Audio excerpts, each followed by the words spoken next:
सबसे पहले आप सबको मेरी प्यार भरी नमस्कार। मैंने ना अभी ये वीडियो बनाने के लिए ये रॉब्स डाले और ये रॉब्स डालते ही मुझे बहुत अच्छा-सा फ़ील होने लगता है। चलो फिर आज का हम टॉपिक शुरू करते हैं जो मैंने सोचा था जो मैं बताऊँगा।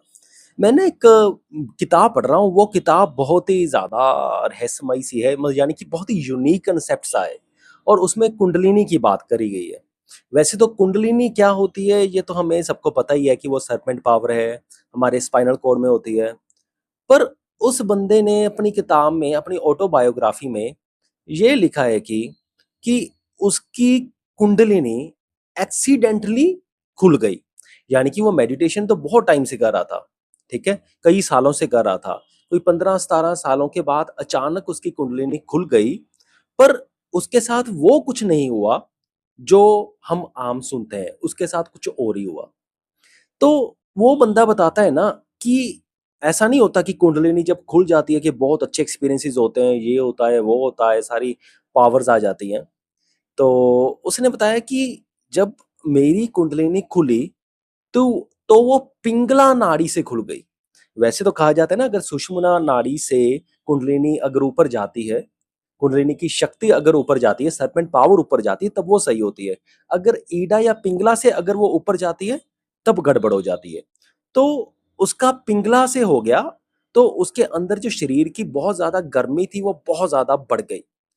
ठीक है? तो उसका अंदर से शरीर जलने लगा, उसका खाना-पीना छूट गया, उसका अपने परिवार की तरफ जो अफ़ेक्शन था, प्यार था, सब कुछ छूट गया और उसे बहुत घटिया फ़ीलिंग आती थी, उसे बिल्कुल भी अच्छा नहीं लगता था।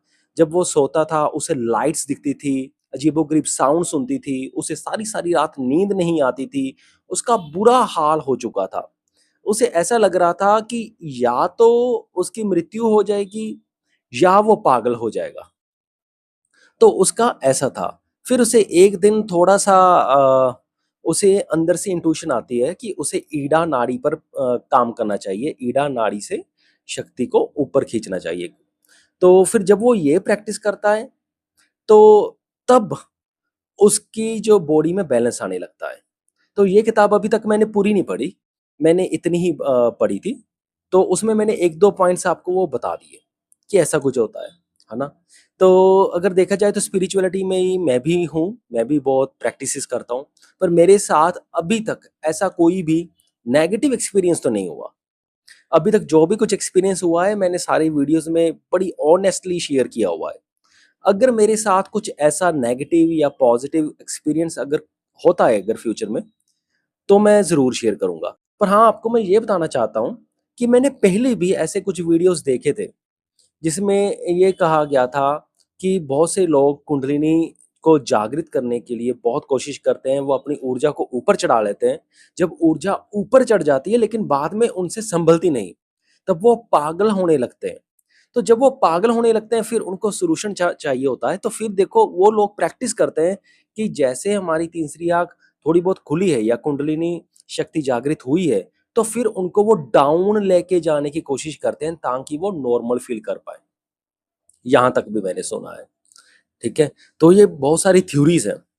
तो इन चीज़ों को मैंने अभी तक खुद टेस्ट नहीं किया है।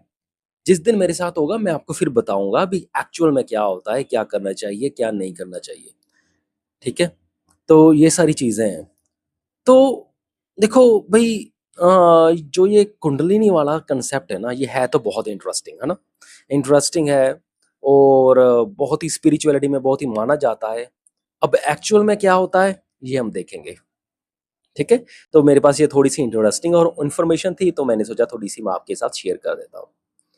तो मैं कोशिश करूँगा कि जो मैंने बुक ये पढ़ी है, मैं बुक का मुझे नाम नहीं याद आ रहा अभी अभी ये मैं ये चेक करके देख ही लूँ। 1 मिनट रुको, मैं अभी आपको बता ही देता हूँ। मेरे स पास में ही पड़ी है, तो अभी मैं आपको बता देता हूँ। बुक का नाम है हाँ, बुक का नाम है लिविंग विद कुंडलिनी और ये है ऑटोबायोग्राफी ऑफ क्या लिखा हुआ है? 1 मिनट रुको, अभी बताता हूँ। Uh, autobiography of Gopi Krishna, living with Kundalini autobiography of Gopi Krishna, ये है बुक का नाम, ठीक है? तो अगर आप पढ़ना चाहते हो तो ज़रूर पढ़िए, मैं कोशिश करूँगा कि डिस्क्रिप्शन में भी मैं लिंक डाल दूँ, अगर मुझे याद रहा तो मैं पक्का डाल दूँगा, ठीक है? चलो, अभी मैं चलता हूँ, फिर मिलते हैं कल।